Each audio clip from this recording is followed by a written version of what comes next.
ஒரு வேத வசனத்தை வாசிப்போம். 1 ராஜாக்கள் 19ஆம் அதிகாரம் 13வது வசனம். அதை எலியா கேட்டபோது தன் சால்வையினால் தன் முகத்தை மூடிக்கொண்டு வெளியே வந்து கெபியின் வாசலில் நின்றான்.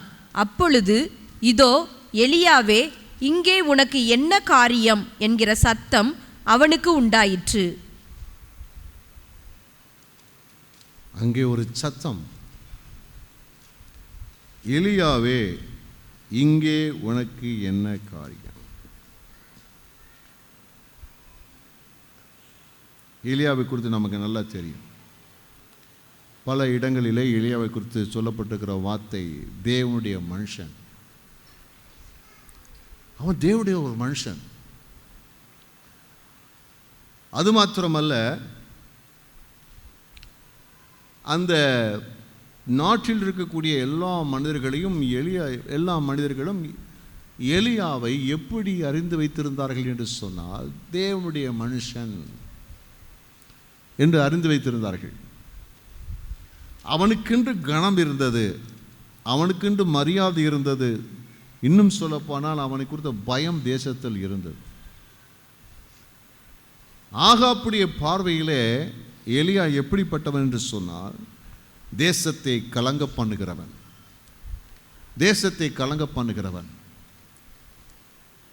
ஆகாப்பின் பார்வையிலே தேசத்துக்குரிய கலக்கத்துக்கு காரணமானவன் என்றதான பார்வை அவனுக்கு இருந்தது. வேதத்தில் இங்கே பார்க்கும்போது 18ஆம் அதிகாரத்தில் பார்க்கும்போது மார்க்க எழுப்புதலை கொண்டு வந்தவன். எப்படி மார்க்க எழுப்புதலை கொண்டு வந்தவன் என்று சொன்னால், அந்த நாட்களிலே தேவனுடைய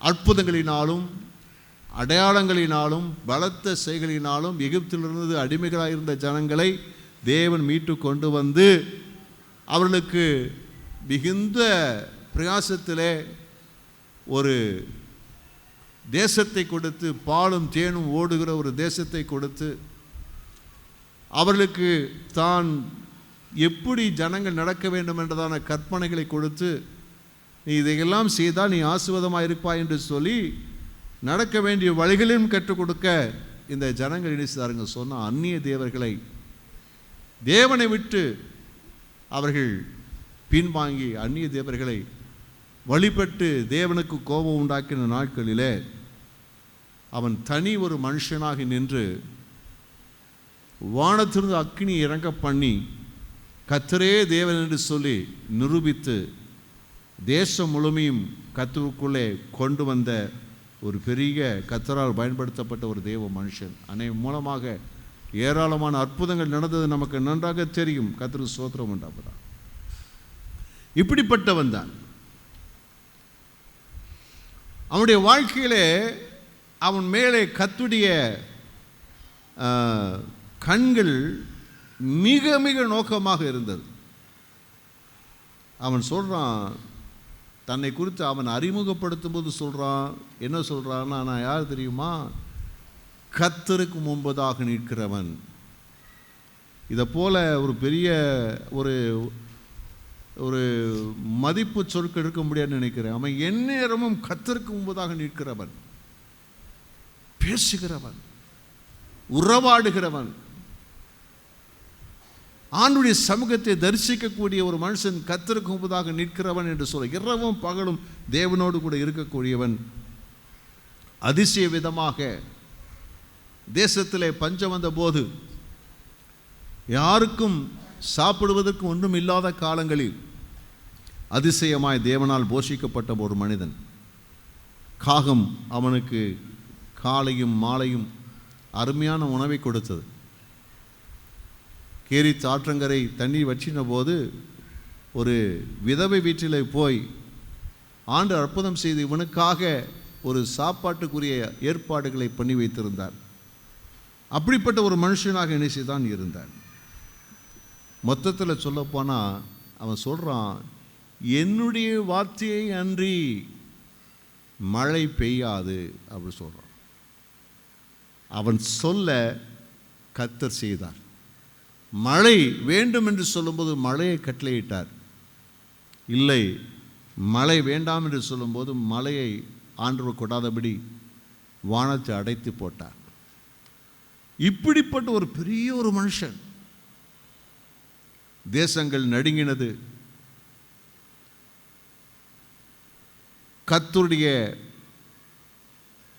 கர்த்தருடைய தேவ மனுஷனாக, கர்த்தரால் வல்லமையாய் பயன்படுத்த தேவ மனுஷன். அவன் விசேஷ விதமாக எல்லா விதங்களிலும் அவன் காணப்பட்டாலும், ஆனால் அவனுடைய நிலையை குறித்து என்ன செய்கிறோம் நம்ம பார்க்கிறோம். அவன் தான் சொல்லுகிறான், இந்த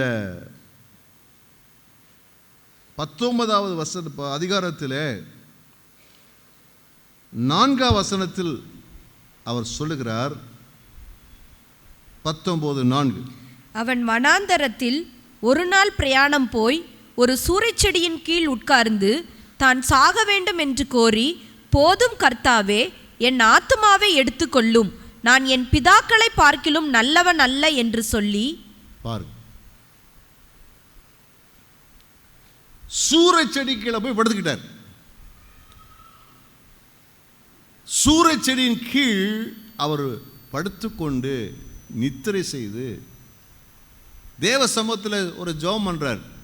ஆண்டவரே, எதுக்கு நான் இனிமேல் உயிர் வாழ்றதுக்கு அர்த்தமே கிடையாது, நான் சாகணும், நான் ஒன்றும் ரொம்ப நல்லவெல்லாம் கிடையாது, என் சீக்கிரமாக என் உயிர் எடுத்துங்க, இதுக்கு மேலே வேண்டாம், என் வாழ்க்கையே வேண்டாம் அப்படின்னு சொல்லி அவர் சொல்கிறதை குறித்து என்ன செய்கிறோம் நம்ம பார்க்கணும். அப்போது சிங்கம் போல கர்ச்சித்த எலியா எங்கே? தேசத்தை கலங்க பண்ணின எலியா எங்கே? தேவனால் எப்பொழுதும் சிறப்பு கவனம் செலுத்தப்பட்டு அவனுடைய ஆகார முதற்கொண்டு அவனை அற்புதமாய் கவனித்த நிலையில் இருந்த அந்த எலியா எங்கே?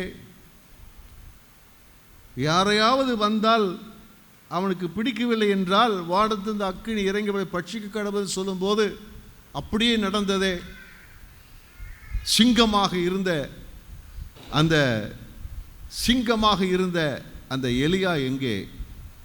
ஆனால் இப்பொழுதோ அவரை எங்கே பார்க்குறோம் சொன்னால், ஒரு சூரச்செடியின் கீழ் படுத்திருந்து, போதும் ஆண்டவரே, என் ஜீவனை எடுத்துக்கொள்ளும் அப்படின்னு சொல்லி அவனை கொண்டு வந்த ஒரு நிலையை குறித்து என்ன செய்கிறோம் நம்ம பார்க்கிறோம். ஆவிக்குரிய அனுபவங்களிலும் அல்லது உயர்ந்த சிறந்த நிலைகளிலும் வாழக்கூடிய ஒரு மனிதனுக்கு இப்படிப்பட்டதான ஒரு நிலை வரக்கூடிய ஒரு ஆபத்தான கட்டங்கள் இருக்கிறது. இவரா, இவங்களா, இப்படியா ஆச்சரியப்படக்கூடிய நிலைகள் என்ன செய்கிறது இருக்கிறது. அவனை எங்கே கொண்டு போய் அவனை வைத்தது சொன்னால், சூரச்செடியின் கீழே கொண்டு போய் அவனை படுக்க வைத்தது. கர்மேல் பர்வதத்திலே அவனை பார்க்கும்போது அவனுடைய ரூபம் எப்படி இருந்தது என்று சொன்னால், கர்மேல் பர்வதத்திலே அவனை பார்க்கும்போது அவன் சிங்கத்தை போல கர்ச்சிக்கிறவனாயிருக்கிறான். கட்சிக்கிறவனாயிருந்த அவனுடைய ரூபம் கம்பீரமாயிருந்தது. 450 பாகாலின் தீர்க்கதரிசிகள், ராஜா, மந்திரிகள், திரக்கூட்டமான தேசத்தின் ஜனங்களுக்கு முன்பதாக தனி ஒரு மனுஷனாக நிற்கிறான். சிங்கத்தை போல அவன் கம்பீரமாய் நிற்கிறான். ஆனால் இப்பொழுதோ சூரிய செடியின் கீழே சுருண்டு படுத்து கிடக்கிறான். கர்மலிலே சிங்கத்தை போல கம்பீரமாய் இருந்தவன் எங்கு வந்த கம்பீரம் அவனுக்கிட்டத்தில் இருந்தது. ஆனால் யாருக்கும் பயப்பட்டது கிடையாது, யாருக்கும் இது பண்ணது கிடையாது. ஆனால் இப்பொழுதோ சூரிய செடியின் கீழ் அவனை என்ன செய்யப்பட்டது? அவன் சுருண்டு படுத்திருக்கிற ஒரு காட்சியை என்ன செய்கிறோம் நம்ம பார்க்கிறோம். சாக போறேன் அப்படின்னு சொல்லி. நல்லா விளங்கிக் கொள்ளுங்க. இதுக்கெல்லாம் காரணம் ஒன்றை நல்லா விளங்கிக் கொள்ளணும். உங்கள் வாழ்க்கையில் நீங்கள் கர்த்தருக்காக வைராக்கியமாக இருந்தீர்கள் என்று சொன்னால் உங்களை கர்மேல் பர்வதத்திலே அந்த வைராக்கியம் உங்களை நிற்க வைக்கும். எந்த ஸ்தானங்களிலே, எந்த நிலைகளிலே உங்களை கம்பீரமாக நிற்க வைக்கும். அப்படித்தான் அங்கே எலியா கர்மேல் பர்வதத்தில் அவன் நிற்கிறான். வைராக்கியம், கர்த்தருக்கான ஒரு வைராக்கியம், அங்கே உயர்ந்த நிலையில் அவன் நிற்கிறான். ஆனால் ஒரு சோர்வு, அவனுக்கு ஒரு சோர்வு வந்தது. அந்த சோர்வு அவனை சூறை செடியின் கீழ் ஒரு சாதாரண தெல்லுப்பூச்சியை போல அவன் சுருண்டு படுக்கக்கூடிய ஒரு நிலைக்குள்ளே அவனை தள்ளிவிட்டது. நீங்கள் யாராக இருக்கிறீர்கள் என்பதல்ல, நீங்கள் எப்படி இருக்கிறீர்கள் ரொம்ப ரொம்ப முக்கியமானது. ஒரு தேவ மனுஷன் எப்படி இருக்க வேண்டும் என்று சொன்னால் அவன் சிங்கத்தை போல இருக்க வேண்டும். ஒரு நாளும் ஒரு தெல்லுப்பூச்சியை போல அவன் சுருண்டு படுத்துவிடக்கூடாது. நம்முடைய வாழ்க்கையில் அப்படிப்பட்ட ஒரு நிலை வரும் என்று சொன்னால் அதுக்கு காரணம் என்று சொன்னால் சோர்வு, சோர்வு, சோர்வு, சோர்வு. நீங்கள் உங்கள் வாழ்க்கையில் சோர்வுக்கு இடம் கொடுத்தீர்கள் என்று சொன்னால், உங்கள் வாழ்க்கையிலே நீங்கள் சோர்வுக்கு இடம் கொடுத்தீர்கள் என்று சொன்னால் அந்த சோர்வு உங்களை முடக்கி உங்களை அழித்து உங்கள் வாழ்க்கை முடிவுக்கு கொண்டு வந்துவிடும். உங்கள் வாழ்க்கையில் முற்றுப்புள்ளி வைத்துவிடும். சோர்வு, சோர்வு. நம்முடைய வாழ்க்கையில் சோர்வு பல விதங்களிலே வரலாம். இந்த தேவ மனுஷனாகிய எலியாவுடைய வாழ்க்கையிலே ஒரு சோர்வு வந்தது. அவருடைய சோர்வுக்கு காரணம் என்ன? ஒரு வெற்றி என்றால் எதிர்பார்ப்பு என்ன? ஒரு புகழ்ச்சி. ஒரு வெற்றி என்றால் வெற்றி பெற்ற மனுஷனுடையதான எதிர்பார்ப்பு என்னவென்றால் புகழ்ச்சி. தாவீது பெலிஸ்தனாகிய அந்த ராட்சதனாயிருக்கிற கோலியாத்தை வென்று வருகிறான். வென்று வரும்போது அவனுக்கு புகழ்ச்சி தானாய் வருகிறது. எப்படி வருகிறது? அங்கே உள்ளதான பெண்கள் எல்லாம் என்ன செய்கிறார்கள்? முன் வந்து அங்கே பட்டணத்திற்கு முன்பதாக வந்து அவர்கள் சவுல் கொன்றது 1000, தாவீது கொன்றதோ 10000 என்று சொல்லி அவர்கள் பாடி பாடி பாடி பாடி அவனை புகழ்ந்தார்கள். ஒரு தனிப்பட்ட ஒரு எதிரியை கொலை செய்யும் போது அவனுக்கு வந்த ஒரு புகழ்ச்சி, ஒரு தேசத்தை காப்பாற்றினாலும் வந்தான ஒரு பெரிய புகழ்ச்சி அவனுக்கு இருந்தது. அதே போல தான் எலியாவுக்கும் அப்படிப்பட்ட ஒரு எதிர்பார்ப்பு இருந்திருக்கிறார். என்ன எதிர்பார்ப்பு? ஜனங்களுக்காக தனி ஒரு மனுஷனாக நின்று, கர்த்தருக்காக நின்று, அங்கே 450 பாகால் தீர்க்கதரிசிகள் ஒரு பக்கம் நிற்கிறார்கள். அவர்கள் தங்களுடைய தேவன்தான் தேவன் என்று சொல்லுகிறார்கள். அப்பொழுது இந்த இடத்தில் ஜனங்கள் அவர்களை பின்பற்றி வலிவு போனார்கள். அந்த இடத்திலே கர்த்தரே தேவன் என்று நிரூபிக்கக்கூடிய ஒரு நிலை இருக்கிறது. அது நிலை இருக்கிறது சொன்னால் ஜனங்கள் அற்புதங்களை காணாமல் கர்த்தரை விசுவாசிக்க மாட்டாங்க எந்த காலத்திலும். இதில் கொஞ்சம் ஒரு விலகினாலும் எலியாவுக்கு மரணம் காத்திருந்தது. அவன் அந்த நாளிலே வானத்தை நோக்கி கூப்பிட்டு ஆண்டவரிடத்தில் அவன் ஜெபம் பண்ணி அக்கினி இறங்கி வரவில்லை என்றால் இவனை அக்கினியில் போட்டிருப்பாங்க. ஆனாலும் தன்னுடையதான உயிரை பணயம் வைத்து கர்த்தர் மேல உள்ள விசுவாசத்தினாலும் வைராக்கியத்தினாலும் கர்த்தருக்காக என்ன செய்யறான்? அவன் நிற்கிறான்.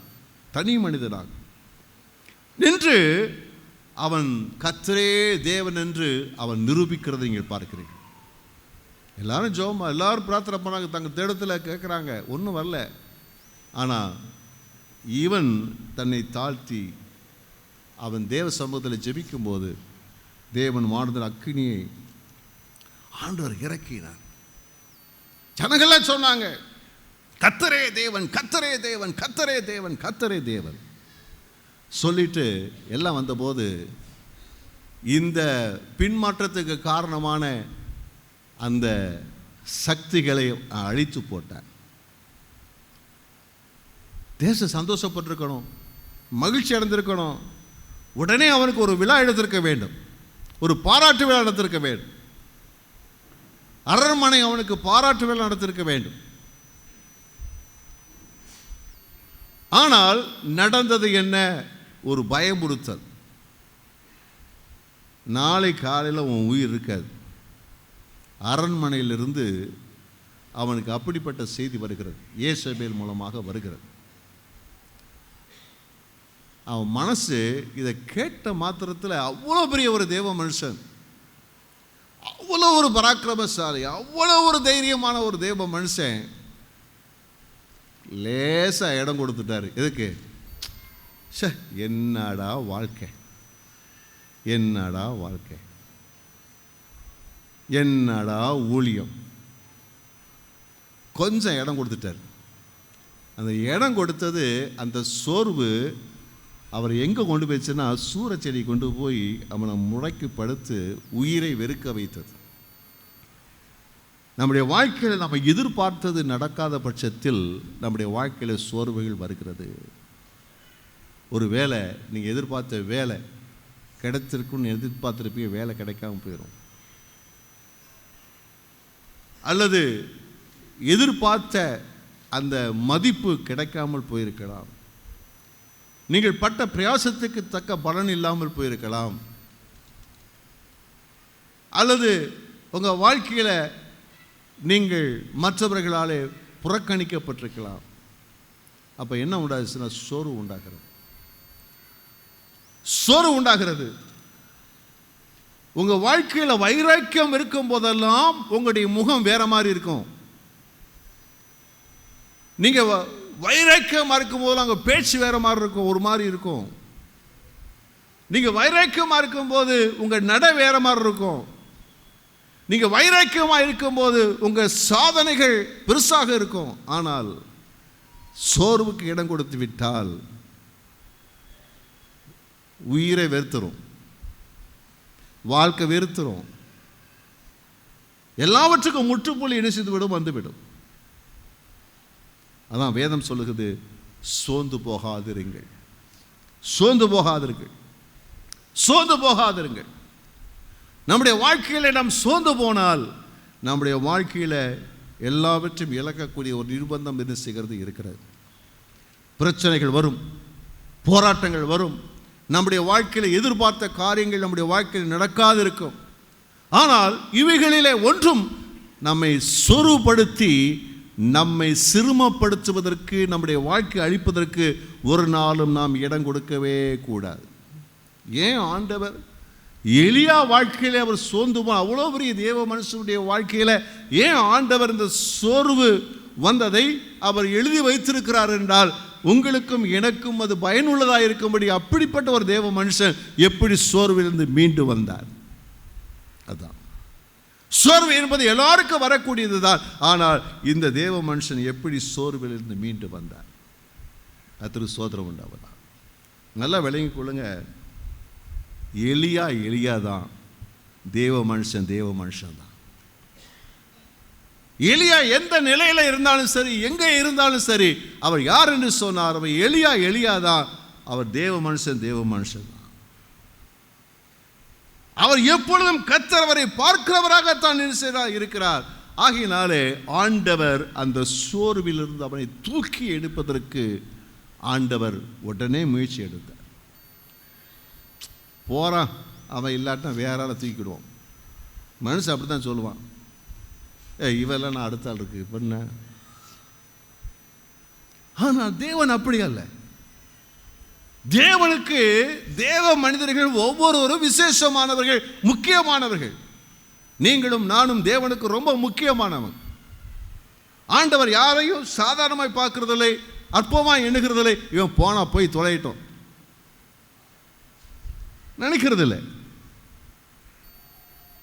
காணாமல் போன ஒரு ஆட்டை தேடி மேய்ப்பன் வருகிறது போல தேவன் நம்மையும் தேடி வருகிறார்.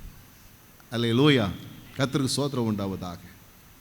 அப்போ ஆண்டவர் என்ன செய்கிறார் பாருங்கள். அதுக்கு அவரை அந்த சோர்விலிருந்து தூக்கி எடுக்கும்படியாக தேவன் என்ன செய்தார்? 5 முதல் 7 வசனங்கள். ஒரு சூரைச்செடியின் கீழ் படுத்துக்கொண்டு நித்திரை பண்ணினான்.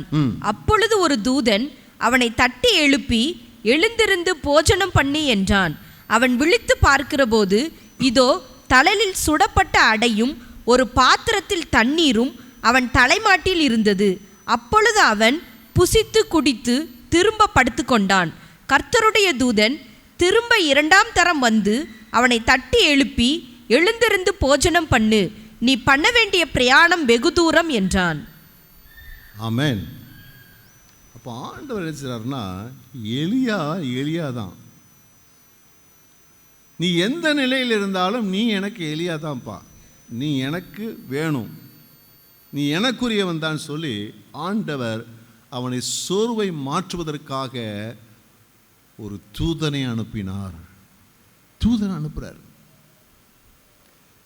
பரலோகம் அங்கே சலசலத்து போகிறது. பரலோகத்திலே ஐயோ ஒரு தேவ மனுஷன் சோர்ந்து போனானே என்றதை பரலோகம் சும்மா இருக்க முடியல.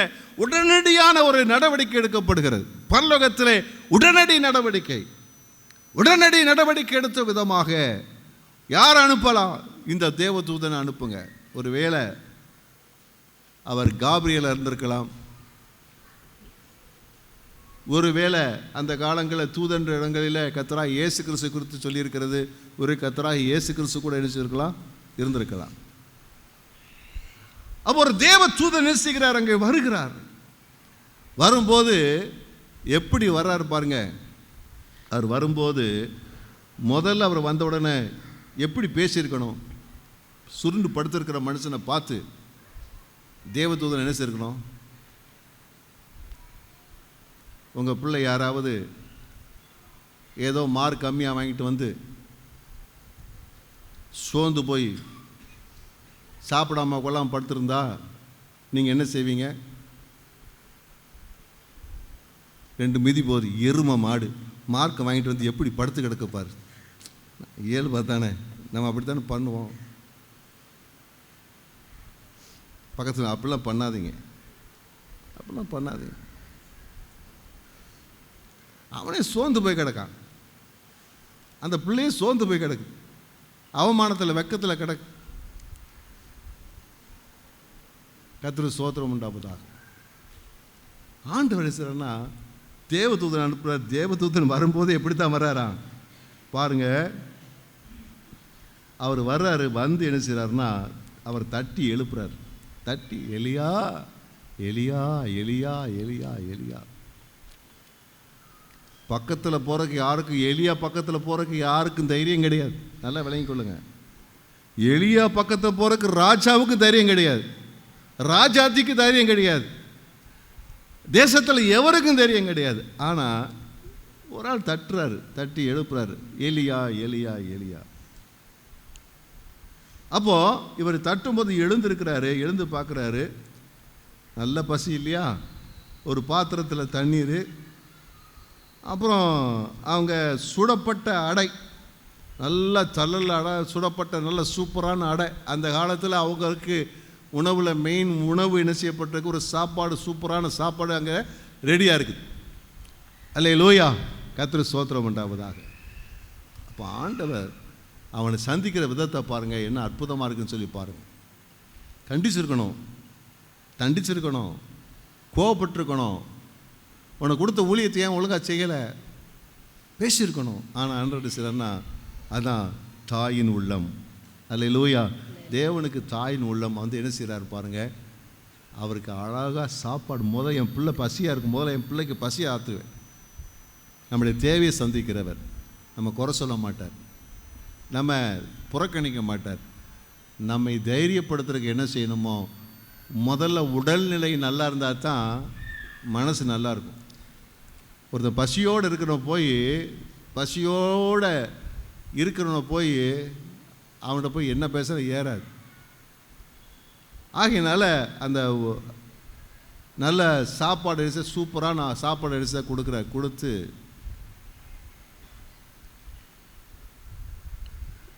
இவர் சாப்பிட்டதுக்கு அப்புறம் என்ன செய்யறான்னு சொன்னா, சாப்பிட்டு திருப்பி படுத்துக்கிறார். ஏன்னா சோர்வு அவ்வளோ மோசமான சோர்வு. யார் வந்தா, எவர் கொடுத்தா, இன்னும் தூங்குறார். அப்போ தேவதன் பார்க்குறாரு, தட்டி எழுப்பி, எப்பா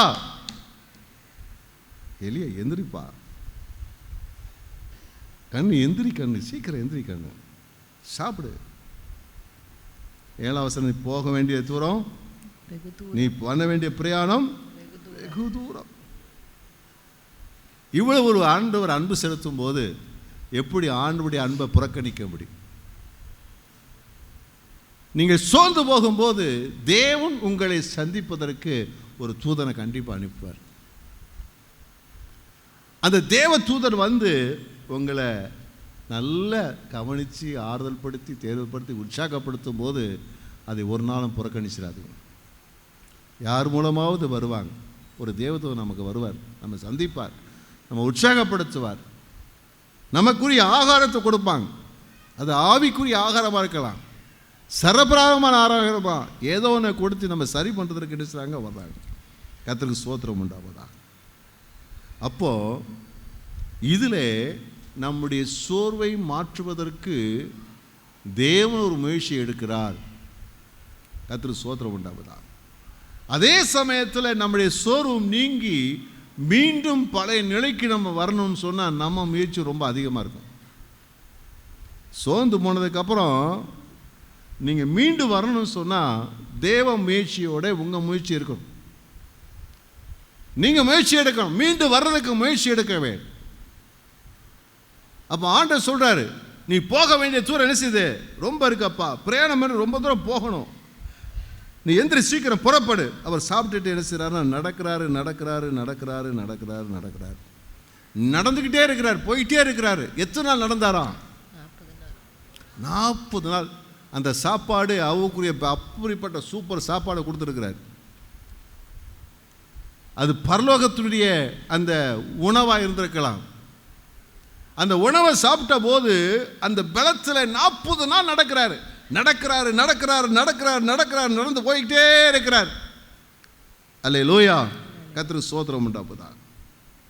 அப்போ நான் ஏன் இவ்வளவு தூரம் அவர் போக வேண்டியிருந்தது? இப்போ ஆண்டு சொல்றார் போக வேண்டிய பின்னாடி பார்த்தீங்கன்னா அவர் ஓரேப் என்ற தேவ பர்வதத்திற்கு அங்கே போய் கர்த்தரை சந்திக்க போறார். ஓரேப் என்ற தேவ பர்வதத்தில் போய் கர்த்தரை சந்திக்க போறார். ஆனால் இவர் யாரு? கர்த்தருக்கு முன்பதாக நிற்கிற ஒரு மனுஷன். ஆனால் இப்போ கர்த்தரை சந்திக்கிற எங்கே போக இருக்குது? 40 நாள் அவர் நடந்து போக வேண்டிய சூழ்நிலை இருக்கிறது. அல்லேலூயா. இதில் ஒரு உண்மை நீங்கள் விலகிக் கொள்ளுங்க. நீங்கள் கர்த்தருக்காக வைராக்கியமாக இருந்தால் அந்த வைராக்கியம் தேவனோடு கூட இருந்து தேவனுடைய அற்புதங்களை, தேவனுடைய மகிமையை, தேவனுடைய ஆசீர்வாதங்களை பெற்றுக்கொள்வதற்கு ஏதுவாக இருக்கும். ஆனால் இந்த சோர்வு கொடுத்துட்டிங்கன்னா, சோர்வு வந்துச்சுன்னா உங்களுக்கு ரொம்ப லாங்காக கொண்டு போயிடும், தேவனோடு ரொம்ப லாங்காக கொண்டு போயிடும், ரொம்ப தூரமாக கொண்டு போயிடும். இங்கே எலியாவுக்கு வந்த சோர்வு தேவனை விட்டு ரொம்ப தூரமாக்கிருச்சு. அவர் 40 நாள் நடந்து போனாதான் அந்த தேவனை பார்க்க முடியும், சந்திக்க முடியும். எவ்வளோ பயங்கரம் பார்த்தீங்களா? நீங்கள் சோர்வுக்கு இடம் கொடுத்துட்டீங்கன்னா தேவ பிரசனம் இருக்காது, தேவனுடைய வார்த்தை இருக்காது, தேவனுடைய பலன் இருக்காது, கிருபை இருக்காது, ஒன்றும் இருக்காது. செத்த பணத்தை போல மாறிடுவீங்க. அது மாறணும்னா எவ்வளவு தூரம் போக வேண்டுமோ அவ்வளவு தூரம் போயிடும். நீங்கள் எவ்வளவு உங்கள் சோர்வு எவ்வளோ பெரிய சோர்வோ அவ்வளோ தூரம் ஆண்டவர்கிட்ட போயிடுவீங்க. அதனால சோர்வுக்கு இடம் கொடுக்கக்கூடாது. நீங்கள் நினைப்பீங்க உங்களுக்கு என்ன பாஸ்டர், உங்களுக்கெல்லாம் சோர்வாக வராவ போகுது. எல்லா மனிதர்களும் மனிதர்கள் தான்.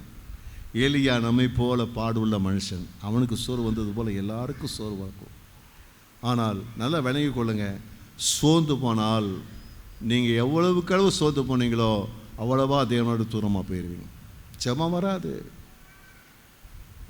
வேதவசன தியானம் வராது, சர்ச்சுக்கு வருவீங்க, நடப்படமாக வந்துட்டு போவீங்க, எல்லாம் ஸ்தோத்திரம் பண்ணுங்கன்னா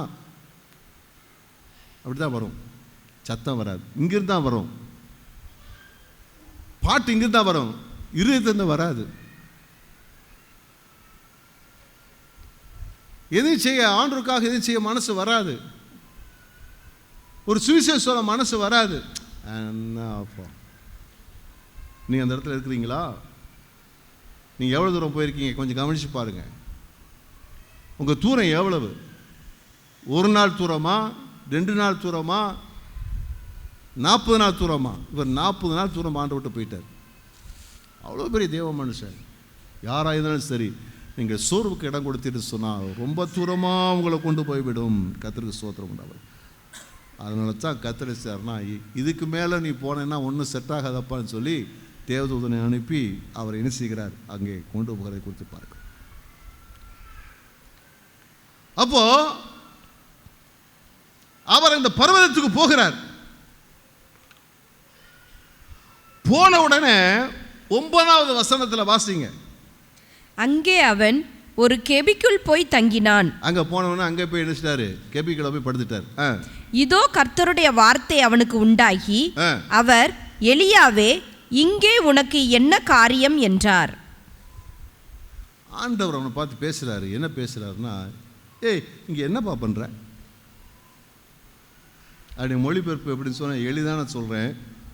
இங்க என்ன பண்ணிட்டு இருக்கிற எலியா?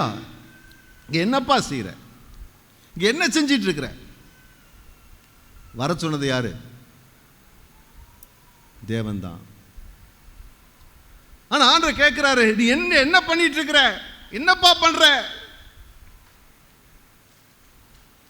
அப்போ நான் நினைக்கிறேன் 40 நாள் அவ்வளவு தூரம் நடந்து வந்துட்டு அந்த கெபியில போய் சுருண்டு படுத்துக்கிட்டாரு போட்டு.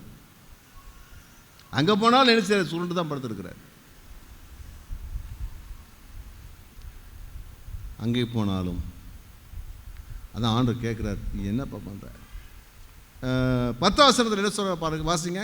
அதற்கு அவன், சேனைகளின் தேவனாகிய கர்த்தருக்காக வெகு பக்தி வைராக்கியமாய் இருந்தேன். இஸ்ரவேல் புத்திரர் உமது உடன்படிக்கையை தள்ளிவிட்டார்கள். உம்முடைய பலிபீடங்களை இடித்து உம்முடைய தீர்க்கதரிசிகளை பட்டயத்தினால் கொன்று போட்டார்கள். நான் ஒருவர் மாத்திரம் மீதியாய் இருக்கிறேன். என் பிராணனையும் வாங்க தேடுகிறார்கள் என்றான். என்ன சொல்றாருன்னா, நீ என்னப்பா பண்ற? என்னதான் பண்ணிட்டு இருக்கிற? அவர் சொல்றதை இப்ப நல்லா கவனிச்சுங்க. நான் சோர்ந்து போவதற்கு காரணம் இல்லாமல் இல்லை. நான் சோர்ந்து போவதற்கு காரணம் இல்லாமல் இல்லை. அவர் காரணத்தை தான் சொல்லிட்டு இருக்கிறார். நான் சோர்ந்து போய் தான் இருக்கிறேன், நான் படுத்து தான் இருக்கிறேன். ஏன்னா நான் நினைச்ச மாதிரி நடக்கலை, என் உயிரை வாங்க தேடுறாங்க. அப்புறம் சோர்ந்து போகாம எப்படி இருக்கிறது? ஏய் ஜெபம் பண்ணுப்பா. அது எப்படி ஜெபம் பண்ணுறது? வேதவாசிப்பா எப்படி பண்ணுறது? இருக்கா இல்லையா? இதுதான் எலியாவுக்கு இருந்தது. அதான் ஆண்டவர் கேட்குறாரு, இங்கே என்னப்பா பண்ணுற? கர்த்தருக்கு ஸ்தோத்திரம். ஆண்டவர் சொல்கிறார், வெளியே வா, வெளியே வா. நீங்கள் அந்த இடத்த விட்டு என்ன செய்ய? வெளியே வா. அந்த சுருண்டு சோர்ந்து படுக்கிற அனுபவம் விட்டு என்ன செய்ய? வெளியே வா, வெளியே வா, வெளியே வான்னு சொல்கிறார். கர்த்தருக்கு ஸ்தோத்திரம் உண்டாவதா. அப்போ அவர் வெளியே வந்து நிற்கும் போது என்ன நடக்குன்னா, கர்த்தர் கடந்து போனார். கர்த்தர் என்ன செய்கிறாரா? கர்த்தர் என்ன செய்தாரா? ஏமா சொல்லுங்க. கடந்து போனார். அந்த வசனம் என்ன சொல்ல? வாசிங்கம்மா. அப்பொழுது அவர், நீ வெளியே வந்து கர்த்தருக்கு முன்பாக பர்வதத்தில் நில் என்றார். அப்பொழுது இதோ கர்த்தர் கடந்து போனார். கர்த்தர் என்ன செய்றாரு? கடந்து போறார். கர்த்தர் என்ன செய்றார்? அப்படியே போறார், அவனை தாண்டி போறார். போகும்போது என்ன நடக்குது பாருங்க. கர்த்தர் அங்கே அவனை கடந்து போகும்போது அதுக்குரிய அடையாளங்கள் அங்கே காணப்படுகிறது. என்ன அடையாளம் காணப்படுகிறது? வாசிங்க. போ கர்த்தருக்கு முன்பாக பர்வதங்களை பிளக்கிறதும் கண்மலைகளை உடைக்கிறதுமான பலத்த பெருங்காற்று உண்டாயிற்று. பெருங்காற்று மலையை உடைக்கக்கூடிய அளவுக்கு காற்று அடிக்குது. அப்புறம் ஆனாலும் அந்த காற்றிலே கர்த்தர் இருக்கவில்லை. ஆனாலும் கர்த்தர் இல்லப்பா, கர்த்தரை பார்க்க முடியல, கர்த்தர் பிரசன்னம் இல்லை. அப்புறம் காற்றிற்கு பின் பூமி அதிர்ச்சி உண்டாயிற்று. பூமி அதிர்ச்சி உண்டாகிறது. பூமி அதிர்ச்சியிலும் கர்த்தர் இருக்கவில்லை, அதிலேயும் கர்த்தர் இல்ல. பூமி அதிர்ச்சிக்கு பின் அக்கினி உண்டாயிற்று. அக்கினி வருது. அக்கினியிலும் கர்த்தர் இருக்கவில்லை, அக்கினியிலும் கர்த்தர் இல்ல. அக்கினிக்கு பின் அமர்ந்த மெல்லிய சத்தம் உண்டாயிற்று. அதை எலியா கேட்டபோது தன் சால்வையினால் தன் முகத்தை மூடிக்கொண்டு வெளியே வந்து கெபியின் வாசலில் நின்றான். அப்பொழுது இதோ எலியாவே, இங்கே உனக்கு என்ன காரியம் என்கிற சத்தம் அவனுக்கு உண்டாயிற்று. இந்த சத்தம்லாம் கேட்டுச்சு. ஆண்டவர் மெல்லிய சத்தம் தானே பேசுறாரு, ஆனா ஏன் அவ்வளவு பெரிய சத்தம் கேட்டுது? நீ நினைக்கிற மாதிரி இல்லை, நான் சாதாரண ஆள் கிடையாதுப்பா. அவ்வளவு வல்லமுடைய தேவன். என்னுடைய காற்றுகள் என்ன செய்யும்? மலைகளை பிடிங்கி எந்திச்சிடும். பூமி எதிர்ச்சி பூமியை ஒன்றும் இல்லாமல் பண்ணிடும். அக்கினி எல்லாவற்றையும் சுத்திகரிக்கக்கூடிய அளவுக்கு மிகவும் வல்லமுடைய பெரிய தேவனா நான் இருக்கிறேன் அப்படி என்பதை தான் எவ்வளவு பெரிய தேவன் என்பதை அவரை காண்பிக்கிறதற்காக தேவன் இப்படிப்பட்ட காரியங்களை என்ன செய்கிறாரு? அவர் பண்றாரு. ஆனாலும் அவரை சந்திக்க வந்திருக்கிறார். இப்பயும் ஆண்டவர் கேட்கிறாரு. என்ன கேட்கிறாரு? இங்கே உனக்கு என்ன காரியம்? இப்போ இங்கே என்னப்பா செய்கிற? இவன் என்ன சொல்லி, அவர் என்ன சொல்லியிருக்கணும்? எலியா என்ன சொல்லியிருக்கணும்? உங்களை சந்திக்க வந்திருக்கேன்னு சொல்லியிருக்கணும் இல்லையா? ஆனால் என்ன சொல்கிறாரு? அதே பல்லவியை திருப்பார். நம்ம வைராக்கியமாக இருந்தேன், அவங்க உடன்படிக்கை தள்ளி போட்டாங்க, இப்படி என்னையும் கொலை என்ன செய்கிறாங்க, வகை தேடி இருக்கிறாங்க. அதே தான் பல்லவியை பாரு. கர்த்தர் சோதனை உண்டாகும். ஆனால் ஆண்டவர் கோவப்படலை, எரிச்சல் அடைகளை. ஆனாலும் ஆண்டவர் அவனோடு பேசி அவரை சரி பண்ணுற ஒரு காரியத்தை குறித்து என்ன செய்கிறோம் நம்ம பார்க்குறோம். அவர் நினச்சாரு இத்தோடு எல்லாம் முடிஞ்சு போச்சு. எலியா நினச்சாரு இத்தோடு எல்லாம் முடிஞ்சு போச்சு, ஊழியம் முடிஞ்சு, ஊழியம் வேண்டாம், ஒன்றும் வேண்டாம். ஒரு அல்லையிலே சொல்லுவோமா? எத்தனை சொல்லிப்பாங்க, இந்த புருஷன் எனக்கு வேண்டாம்ப்பா, இந்த பொண்டாட்டி எனக்கு வேண்டாம், இது எனக்கு ஒன்றுமே வேண்டாம். இல்லை, கர்த்தர் சகலத்தையும் மாற்றி அமைக்கக்கூடிய வல்லமுடையவராக அவர் இருக்கிறார். ஆண்டவர் அவனுக்காக ஒரு பெரிய திட்டத்தை வச்சிருந்தார். இது புரியாம தான் இந்த எலியா சோர்ந்து போனார். ஒரு பெரிய திட்டத்தை வச்சிருந்தார். இவர் ஒரு பெரிய சாதனை புரிந்தார். அங்கே சமாரியாவிலே, கர்மேலிலே, அங்கே பாகாலி தீர்க்கதரிசிக்கு முன்பதாக யார் தேவன் என்பதை அந்த சவாலிலே கர்த்தரே தேவன் என்று நிரூபித்து ஒரு பெரிய ஒரு மார்க்க எழுப்புதலை கொண்டு வந்தவர், தனி மனிதனாக கொண்டு வந்தவர். ஆனால் ஆண்டவரோ அவருக்கு ஒரு பெரிய ஒன்றை வச்சிருந்தார். என்னன்னு சொன்னால், பின் உள்ள வசனங்கள் சொல்லப்பட்டிருக்கிறது, ஒரு ப்ரொமோஷன் கொடுக்கறதுக்கு கர்த்தர் காத்திருந்தார். ஒரு மகிமையை கொடுக்க ஆண்டவர் காத்திருந்தார். ஒரு உயர்வை கொடுப்பதற்கு கர்த்தர் காத்திருந்தார். இதை அறியாததினாலே அவர் சோர்ந்து போனார். நல்லா வழங்கிக் கொள்ளுங்க. கர்த்தருக்காக நீங்கள் படுகிற பிரயாசம் ஒன்றுமே விருதாவாய் போகவே போகாது. ஒன்றுமே வீதம் போகாது. எத்தனை பிரச்சனைகள் வந்தாலும், எத்தனை போராட்டங்கள் வந்தாலும் தேவன் அதை கனப்படுத்தி ஆசீர்வதிக்க கர்த்தர் வல்லவராகவே அவர் இருக்கிறார். நீங்கள் கர்த்தருக்காக ஒரு கிளாஸ் தண்ணி கொடுத்தா கூட, கர்த்தருக்காக நீங்கள் வாழுகிற வாழ்க்கை முறை, கர்த்தருக்காக நீங்கள் படுக்க சொல்லுகிற சுவிசேஷ ஊழியங்கள், இவைகள் எல்லாவற்றுக்கும் ஆண்டவர் இருக்கிறார்னா அதுக்கெல்லாம் பலன் கொடுப்பதற்காக ஆண்டவர் அவர் காலத்தை வச்சிருக்கிறார். கர்த்தர் ஸ்தோத்திரம் உண்டாவதா. இதுவரைக்கும் எலியாவை பொறுத்தளவில் சில 7 அற்புதங்களை செய்தார். அதுதான் செஞ்சார். கர்த்தர் சொன்னதை ஜனங்களுக்கு சொன்னார். பகைக்கப்பட்டார். மற்றவர்களை பயப்படக்கூடியவராக இருந்தார். அப்படித்தான் இருந்தார். ஆனால் ஆண்டவர் சொல்லிட்டாரு, பின்னாடி ஆண்டவர் திட்டம் வச்சிருந்தார். சொல்றாரு பாருங்க, நீ என்ன செய்ய போற தெரியுமா? 15ஆம் வசனத்தில் வாசிங்க. அப்பொழுது கர்த்தர் அவனை பார்த்து, நீ தமஸ்குவின் வழியாய் வனாந்தரத்திற்கு திரும்பி போய் ஆசகேலை சீரியாவின் மேல் ராஜாவாக அபிஷேகம் பண்ணி, பின்பு நிம்சியின் குமாரனாகிய யெகூவை இஸ்ரவேலின் மேல் ராஜாவாக அபிஷேகம் பண்ணி, ஆபேல் மேகோலா ஊரானான சாப்பாத்தின் குமாரனாகிய எலிசாவை உன் ஸ்தானத்திலே தீர்க்கதரிசியாக அபிஷேகம் பண்ணு. அல்லேலூயா. எப்படி ப்ரொமோஷன் கொடுக்குறாரு பாருங்க. இதுவரைக்கும் நீ உருவாக்கக்கூடிய ஒரு ஊழியத்தை ஆண்டவர் தர்றாரு அவனுக்கு. ராஜாக்களை அபிஷேகம் பண்ற ஊழியம், தீர்க்கதரிசிகளை அபிஷேகம் பண்ற ஊழியத்தை ஆண்டவர் தர்றார். ஆமென் சொல்லுவோமா? கர்த்தர் ஸ்தோத்திரம் உண்டாவதா.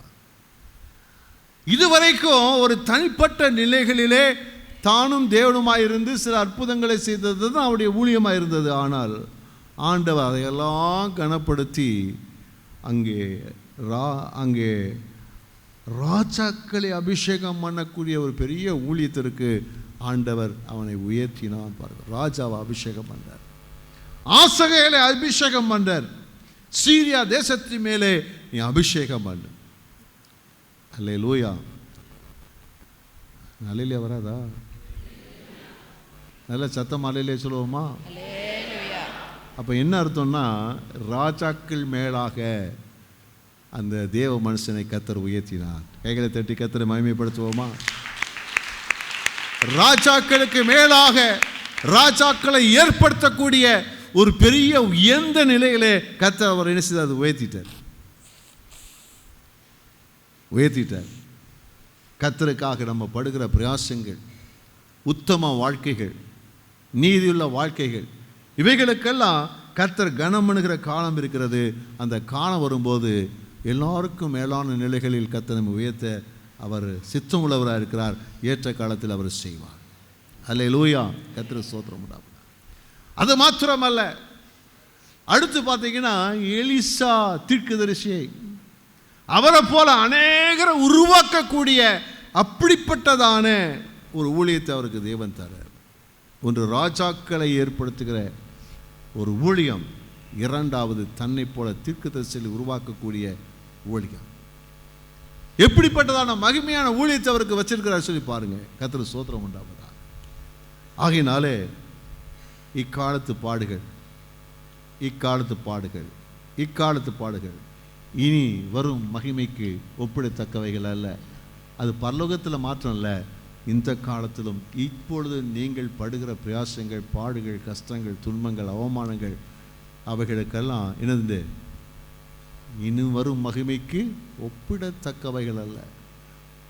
ஒரு நாள் நீங்கள் திரும்பி பார்க்கும்போது ஆச்சரியப்படுவீங்க, எப்படியெல்லாம் கர்த்தர் நான் ஆசீர்வதிச்சிருக்கிறார், எப்படி என்னை கனப்படுத்தி இருக்கிறார், எப்படி என்னை மகிமைப்படுத்தி இருக்கிறார், எப்படி என் பேரை பெருமைப்படுத்தி இருக்கிறார், என் குடும்பத்தை எப்படி ஆண்டவர் ஆசீர்வதித்து வச்சிருக்கிறான்னு சொல்லி நீங்கள் ஆச்சரியப்படக்கூடிய நிலைகளிலே கர்த்தர் உங்களை ஆசீர்வதித்து உயர்த்த உண்மையிலவராகவே அவர் இருக்கிறார்.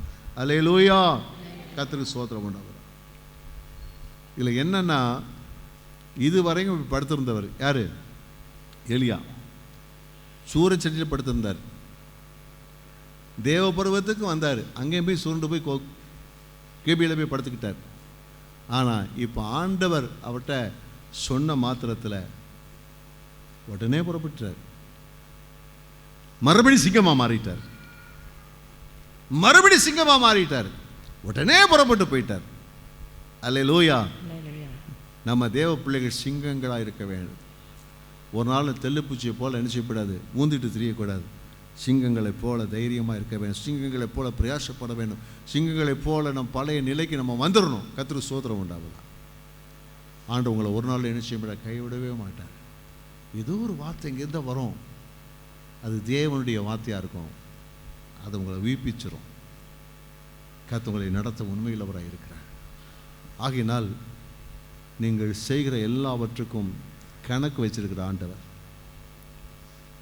உங்களை அவமானப்படுத்துறதையும் உங்களை நிந்திக்கிறதையும் உங்களை ஏமாத்துறதையும் உங்கள் வாழ்க்கையில் எதெல்லாம் உங்கள் வாழ்க்கையில் வந்து உங்கள் சோர்வு பண்ணுதோ அதையெல்லாம் கர்த்தர் எழுதி வச்சிருக்கிறார். ஞாபக புஸ்தகத்தை எல்லாம் எழுதி வைத்திருக்கிறார். ஒன்றும் குறையாது, எல்லாம் எழுதி வச்சிருக்கிறார். அதெல்லாம் கூட்டி கழித்து ஆண்டவர் பலனை பல மடங்காய் தர உண்மையுள்ளவராக இருக்கிறார். ஹல்லேலூயா. கர்த்தருக்கு ஸ்தோத்திரம் உண்டாவதாக.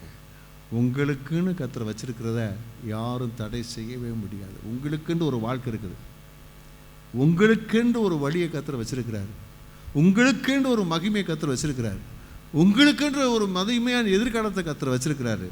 எந்த மனுஷனும் எந்த சக்திகளும் எந்த அரசாங்கங்களும் அதை ஒரு நாள் அழிக்கவும் முடியவே முடியாது. கர்த்தருக்கு ஸ்தோத்திரம் உண்டாவதாக. யார் என்ன சொன்னாலும், எவர் எப்படி நம்ம பேசினாலும், யார் நமக்கு விரோதமாக என்ன விதமான இடைஞ்சல்களை பண்ணினாலும் ஒன்றை நல்லா விளங்கிக் கொள்ளுங்க, அவங்களெல்லாம் உங்களை கூர்மையாக்கி கொண்டே இருக்கும். உங்கள் வாழ்க்கையில் அதிகமான பாடுகளுக்குள்ள போயிட்டுருக்கீங்களா? அதிகமான பாடுகளுக்குள்ள போயிட்டுருக்கீங்களா? யாரெல்லாம் அதிகமான பாடுகளில் போயிட்டுருக்கிறீங்க? கை தூக்க மாட்டீங்க. யாரும் அதிகமான பாடுகளில் போயிட்டுருக்கிறீங்க? ஏன்னா உங்களுக்கு அதிகமான மகிமை வர இருக்கிறது. அல்லேலூயா. தேவன் ஒரு மனுஷனை எவ்வளவு அதிகமாய் அவரை ஆசீர்வதிக்க மகிமைப்படுத்த சித்தமாயிருக்கிறாரோ அவ்வளவாய் உருவாக்குவதற்கு ஆண்டவர் அநேக வழிகளிலே நடத்துகிறவராய் இருக்கிறார். உங்களுக்கு அதிகமான கஷ்டம், பிரச்சனை, போராட்டம் இருக்குதா? நீங்கள் வரப்போகிற அந்த மகிமையான ஆசீர்வாதத்துக்கு தகுதியுள்ளவர்களாக இருக்கும்படி தேவன் அதெல்லாம் அனுமதித்து கொண்டிருக்கிறார். அல்லேலூயா. கர்த்தருக்கு ஸ்தோத்திரம். நீங்கள் சிங்கம்தான். அல்லேலூயா. கர்த்தருக்கு ஸ்தோத்திரம் உண்டாவதாக. ஒரு நாள் சுருண்டு படுத்துறாதீங்க. சிங்கம்தான். நான் சிங்கம்தான். எலியா கர்மேல் பர்வதத்தில் சிங்கம், ஆனால் சூரச்செடியில் தெல்லுப்பூச்சி. இல்லை, நான் ஒரு நாள் சூரச்செடி கீழே படுத்திருக்க மாட்டேன், சுருண்டு படுக்க மாட்டேன். நான் சிங்கமாகவே இருப்பேன். எத்தனை பிரச்சனை போராட்டம் வந்தாலும் சரி, அதையெல்லாம் காலின் கீழ் மிதித்து போட்டு அவைகளிலே கற்றுக்கொண்டு அதில் உருவாகி தொடர்ந்து முன் செல்வோம். தேவன் நமக்கு ஒரு பெரிய மகிமையான வாழ்க்கை வச்சிருக்கிறார். அல்லேலூயா. யாருக்கு தெரியும், உங்கள் மூலமாக அநேகர் ஆசீர்வதிக்கப்படலாம், உங்கள் மூலமாக அநேகர் ரட்சிக்கப்படலாம், உங்கள் மூலமாக ஒரு பெரிய ஒரு மாற்றங்கள் நீங்கள் இருக்கிற பகுதிகளில் வரலாம். கர்த்தர் உங்களை கொண்டு பெரிய காரியங்களை செய்யலாம். கர்த்தர் அதற்காக ஆண்டவர் வச்சிருக்கிறார். நல்லா சொல்கிறேன், மறுபடியும் சொல்கிறேன், உங்களுக்காக கர்த்தர் பலன் அளிக்கும் காலம் வருகிறது. ஏலியாவுக்கு பலன் அளிக்கும் காலம் வந்திருக்கிறது. அதை அறியாததினால தான் அவன் சோர்ந்து போனான். ஏன் எனக்கு இந்த பிரச்சனை? இது அடுத்த நிலைக்கு கொண்டு போவதற்காக தேவன் கொண்டு வந்த வழி. ஆனால் இது அறியாததினாலே அவன் சுருண்டு போய் படுத்துட்டார். ஆனால் கர்த்தர் கைவிடலை. அவனை மறுபடியும் தேவதூதனை அனுப்பி தூக்கி எடுத்து அவரை ஆசீர்வதித்து தைரியப்படுத்தி மறுபடியும் அந்த தேவன் சமூகத்தில் கொண்டு வந்து அவனோட பேசி அவனுக்கு ஊழியத்தை தந்து மகிமையை தந்து கர்த்தர் அவரை ஆசீர்வதித்திருக்கிறார். அல்லேலூயா. கர்த்தருக்கு ஸ்தோத்திரம் உண்டாவதாக. இந்த நாளிலே தேவன் நம்முடைய சோர்வுகளை மாற்றுவாராக. தைரியமாக இருங்க. தைரியமாக கர்த்தருக்காக வேலை செய்யுங்க. தைரியமாக குடும்பத்தில் காரியங்களை நிரப்பிங்க. குடும்பமாக தைரியமாக வேலையை செய்யுங்க. தைரியமாக உங்கள் கடமைகளை நிறைவேற்றுங்க. தேவன் உங்களை கொண்டு பெரிய காரியத்தை செய்ய போகிறார். ஆமென். அல்லேலூயா. எல்லாம் எழுந்திப்போம். Glory to God. Glory to God. Praise the Lord. Glory. அம்மா அப்படி பேசிட்டாங்க, சொந்தக்காரங்க என்னை தள்ளி வச்சுட்டாங்க, நண்பர்கள் என்னோட பேசுறதில்ல, எனக்கு வேண்டியதெல்லாம் வரலை, நான் நினச்ச மாதிரி ஒன்றும் நடக்கலை. இல்லை, நீங்கள் நினச்சது கொஞ்சமாக இருக்கும், சாதாரணமாக இருக்கும். ஆனால் கர்த்தர் நினைச்சு வைக்கிறது பெருசாக இருக்கும். கர்த்தருடைய நினைச்சு வச்சுக்க பெருசாக இருக்கும். அவருடைய திட்டம் பெருசாக இருக்கும். நீங்கள் சின்ன சின்ன காரியங்கள்லாம் நீங்கள் விரும்பியிருப்பீங்க, ஆசைப்பட்டிருப்பீங்க. அதெல்லாம் நடக்கலையே.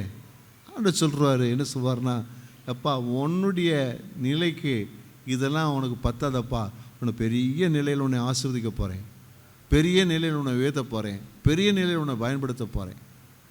ஆமென், அல்லேலூயா. யார் எத்தனை அதை நம்புறீங்க? எத்தனை அதை விசுவாசிக்கிறீங்க? சொல்லுங்கள், நான் சிங்கத்தை போல் இருப்பேன், நான் சிங்கத்தை போல் இருப்பேன். ஒரு நாளும் சோர்வுக்கு இடம் கொடுக்க மாட்டேன், சோர்வுக்கு இடம் கொடுக்க மாட்டேன், சோர்வுக்கு இடம் கொடுக்க மாட்டேன், சோர்வுக்கு இடம் கொடுக்க மாட்டேன். Glory to God. கைகளை எல்லாம் உயர்த்தி,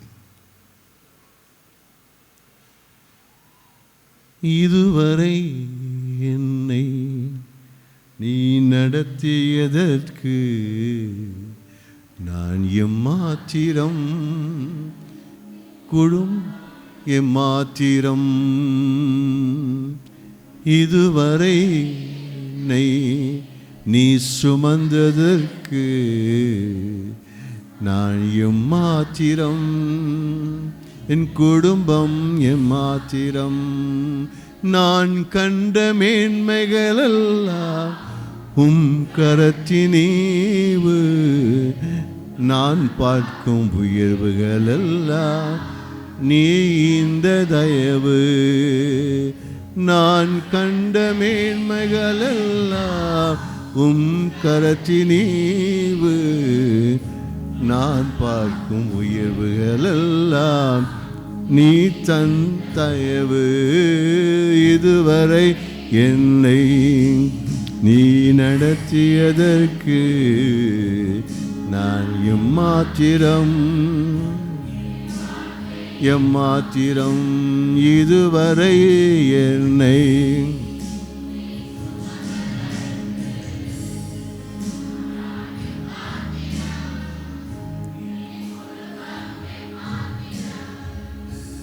நம்புவே இயேசுவை, நம்புவே இயேசுவை. ரெண்டு கரங்கள் பேசி சொல்லுவோம், நம்புவே இயேசுவை, நம்புவே இயேசுவை. காக்கும் கரங்கள் உந்தனுக்கு காத்திடுவார் கிருபையாலே. காக்கும் கரங்கள் எனக்கு காத்திடுவார் கிருபையாலே. அல்லேலூயா பாடி பாடி அலைகளை நான் தாண்டிடுவே. அல்லேலூயா எஸ் ஷதலரஹபா நான் தாண்டிடுவே. நம்புவே இயேசுவை, நம்புவே இயேசுவை, நம்புவே